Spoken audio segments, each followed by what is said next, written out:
No one would have believed in the last years of the 19th century that human affairs were being watched. Yet, hang on, no, that's the wrong script. Hi everybody, it's about Steve, Spices Media, and welcome to the channel, folks. I'm going to tell you a little story now about the day I died. So it was back in 1983. I would never have believed or thought that I would endure so much pain and suffering from that talk on that first ever joint of cannabis. Mind you, I was only 23 at the time, and old age seemed a long, long way away. As time ticked by, the drugs got stronger and stronger and created a multitude of problems for both my life and my family and friends around me.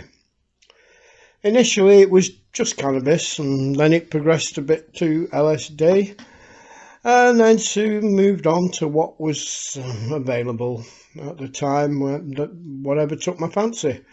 In particular, the one that did the most damage was called Amphetamine, speed, whiz, whatever you want to call it today.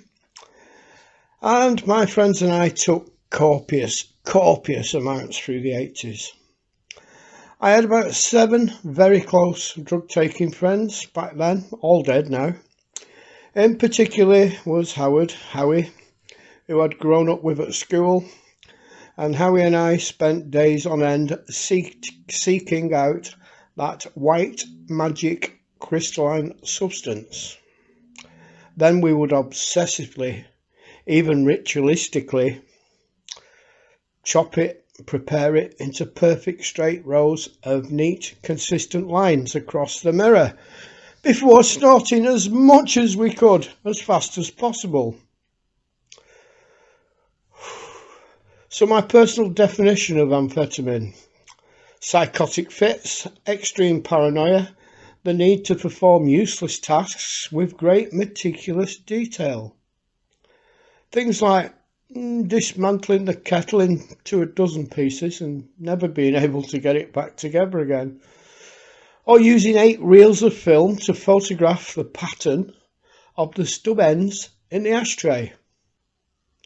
How about going to see a friend in Grange Park from Bispham College in a straight line at midnight, across some fields and a swamp, through Leighton Cemetery, then across the railway line, over the roof of a timber merchant, then on through a rest home on Garstang Road, with the warden and the police in tow. Life was so exciting we thought it'd last forever, and little did we know.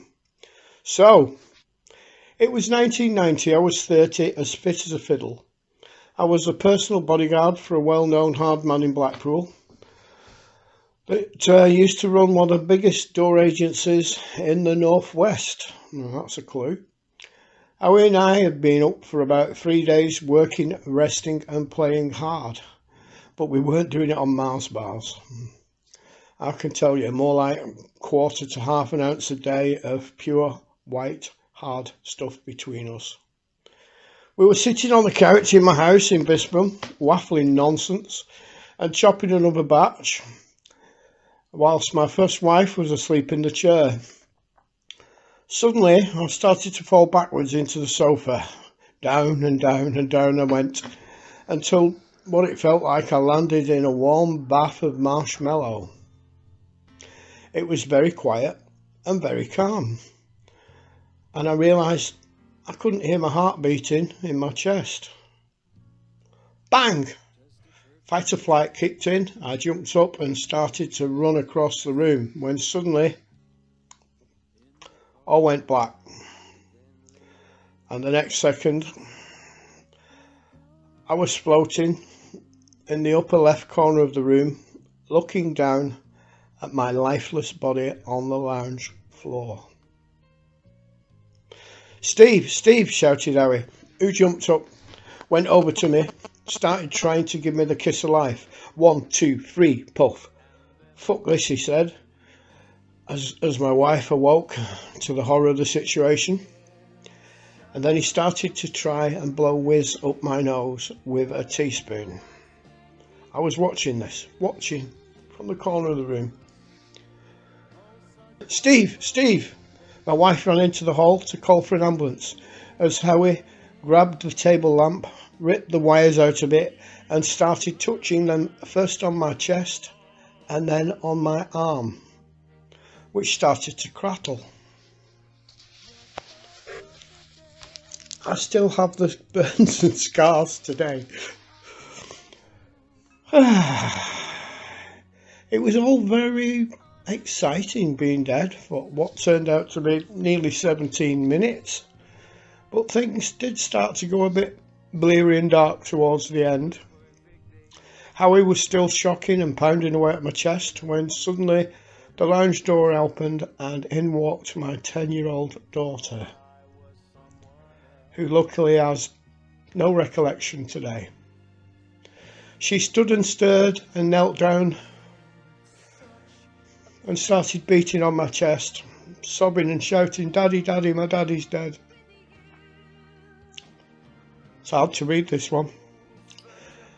Her mum came running in and grabbed her and took her back upstairs just as the ambulance arrived.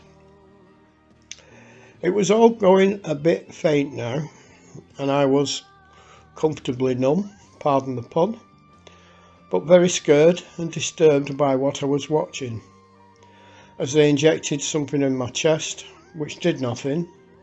Then they shocked me, which also did nothing. They increased the power, and the second shock, wham! I was no longer floating in the corner. I was back in my body, awake on the floor. Well, I'm 64 now, and after therapy of every different kind you can think of, I've not touched, snorted speed or taken any other drug, except when I was spiked, in 34 years. I've died twice since then because of my damaged heart, but never had any other out-of-body experiences. On these occasions it was just dark, and I've no memory or recollection of events.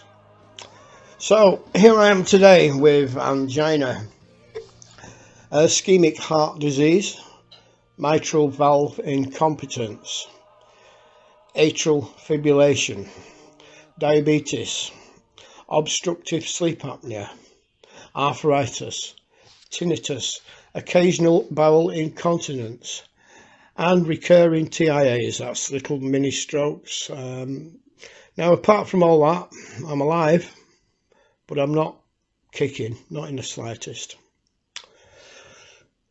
You don't think it was all down to the drugs, do you?